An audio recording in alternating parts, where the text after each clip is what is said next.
ಮನೆಗೆ ಯುವತಿಯರನ್ನ ಕರೆ ತಂದಿದ್ದಾನೆಂದು ಬೆಂಗಳೂರಿನ ಅಪಾರ್ಟ್ಮೆಂಟ್ ಒಂದರಲ್ಲಿ ಯುವಕನಿಗೆ 5,000 ದಂಡ ವಿಧಿಸಿರುವ ಪ್ರಕರಣ ಬೆಳಕಿಗೆ ಬಂದಿದೆ. ಬೆಂಗಳೂರಿನ ಅಪಾರ್ಟ್ಮೆಂಟ್ ಒಂದರಲ್ಲಿ ವಾಸವಿರುವ ಯುವಕ ತನ್ನ ಮನೆಗೆ ಕುಟುಂಬದ 2 ಯುವತಿಯರನ್ನ ಕರ್ಕೊಂಡು ಬಂದಿದ್ದ. ಅಂದು ರಾತ್ರಿ ಯುವತಿಯರು ಯುವಕನ ಫ್ಲಾಟ್ನಲ್ಲೇ ಉಳಿದುಕೊಂಡಿದ್ದಾರೆ. ಇದರಿಂದ ಅಪಾರ್ಟ್ಮೆಂಟ್ ಸೊಸೈಟಿ ಯುವಕನಿಗೆ 5,000 ದಂಡ ವಿಧಿಸಿದ್ದಂತೆ. ಅಪಾರ್ಟ್ಮೆಂಟ್ನ ಸೊಸೈಟಿ ರೂಲ್ಸ್ ಪ್ರಕಾರ ಯಾವುದೇ ನಿವಾಸಿ ಬ್ಯಾಚುಲರ್ಗಳಿಗೆ ಉಳಿದುಕೊಳ್ಳಲು ಅವಕಾಶ ಕೊಡಬಾರದು. ಆದರೆ ಯುವಕ ತನ್ನ ಸಂಬಂಧಿಕ ಯುವತಿಯರಿಗೆ ಪ್ರವೇಶ ನೀಡಿದ್ದಕ್ಕೆ 5,000 ದಂಡ ವಿಧಿಸಿದ್ದಾರೆ. ತನ್ನ ಕಹಿ ಅನುಭವವನ್ನ ಸಾಮಾಜಿಕ ಜಾಲತಾಣದಲ್ಲಿ ಯುವಕ ಪೋಸ್ಟ್ ಮಾಡಿ 5,000 ಕಳೆದುಕೊಂಡ ಬಗ್ಗೆ ವಿವರಿಸಿದ್ದಾನೆ. ಬೆಂಗಳೂರಿನಲ್ಲಿ ಅಪಾರ್ಟ್ಮೆಂಟ್ಗಳಲ್ಲಿ ಸಮಸ್ಯೆಗಳು ಸರ್ವೇ ಸಾಮಾನ್ಯ. ಆದರೆ ಇಲ್ಲೊಂದು ಅಪಾರ್ಟ್ಮೆಂಟ್ ನಿವಾಸಿಗಳಿಗೆ ಮಾಟ ಮಂತ್ರದ ಕಾಟ ಶುರುವಾಗಿದೆ. ವ್ಯಕ್ತಿಯೊಬ್ಬ ಅಪಾರ್ಟ್ಮೆಂಟ್ನಲ್ಲಿ ಮನೆ ಬಾಗಿಲಿಗೆ ಮಾಟ ಮಾಡಿಸಿರುವ ವಸ್ತು ಕಟ್ಟಿದ್ದಾನೆ.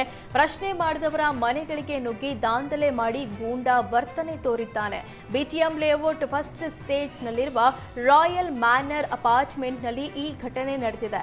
ಅಪಾರ್ಟ್ಮೆಂಟ್ನಲ್ಲಿ 16 ಫ್ಲಾಟ್ಗಳಿದ್ದು ಅದೇ ಫ್ಲಾಟ್ನಲ್ಲಿ ವಾಸವಿರುವ ವ್ಯಕ್ತಿ ಅಲ್ಲಿನ ನಿವಾಸಿಗಳಿಗೆ ಈ ರೀತಿಯ ತೊಂದರೆ ಕೊಟ್ಟಿದ್ದಾನೆ. ಕಳೆದ ಜನವರಿಯಿಂದ ಅಪಾರ್ಟ್ಮೆಂಟ್ ನಿವಾಸಿಗಳಿಗೆ ನಿರಂತರ ಟಾರ್ಚರ್ ಕೊಡ್ತಿದ್ದು ಫ್ಲಾಟ್ ಖಾಲಿ ಮಾಡಿಕೊಂಡು ಬೆದರಿಕೆ ಹಾಕ್ತಿದ್ದಾನಂತೆ. ಈ ಅನಾಮಿಕನ ಕಾಟದಿಂದ ಅಲ್ಲಿನ ನಿವಾಸಿಗಳು ದಿನವೂ ಭಯದಿಂದ ಬದುಕುವಂತಾಗಿದೆ. ಸದ್ಯ ಅಪಾರ್ಟ್ಮೆಂಟ್ ನಿವಾಸಿಗಳೆಲ್ಲ ಸೇರಿ ಆರೋಪಿ ವಿರುದ್ಧ ಮಹಾನಿರ್ದೇಶಕರ ಕಚೇರಿಗೆ ದೂರು ನೀಡಿದ್ದಾರೆ. ಕೊಪ್ಪಳದಲ್ಲಿ ನಿರ್ಮಾಣವಾಗುತ್ತಿರುವ ಬಲ್ಡೋಟಾ ಕಂಪನಿ ವಿರುದ್ಧ ಅನಿರ್ದಿಷ್ಟಾವಧಿ ಸತ್ಯಾಗ್ರಹ ಮುಂದುವರೆದಿದೆ. ಹೋರಾಟಗಾರರ ಸತ್ಯಾಗ್ರಹಕ್ಕೆ ಬೆಂಬಲ ಸೂಚಿಸಿ ರಾಜ್ಯ ರೈತ ಸಂಘ ಪ್ರತಿಭಟನಾ ರ್ಯಾಲಿ ನಡೆಸಿದೆ. ರೈತ ಸಂಘದ ಕಾರ್ಯಕರ್ತರು ಕೊಪ್ಪಳದ ಕನಕದಾಸ ವೃತ್ತದಿಂದ ಅಶೋಕ ವೃತ್ತದವರೆಗೂ ಪ್ರತಿಭಟನಾ ಮೆರವಣಿಗೆ ನಡೆಸಿ ತಮ್ಮ ಆಕ್ರೋಶ ವ್ಯಕ್ತಪಡಿಸಿದರು. ಪ್ರತಿಭಟನಾ ಮೆರವಣಿಗೆಯಲ್ಲಿ ನೂರಾರು ರೈತರು ಭಾಗಿಯಾಗಿದ್ದರು.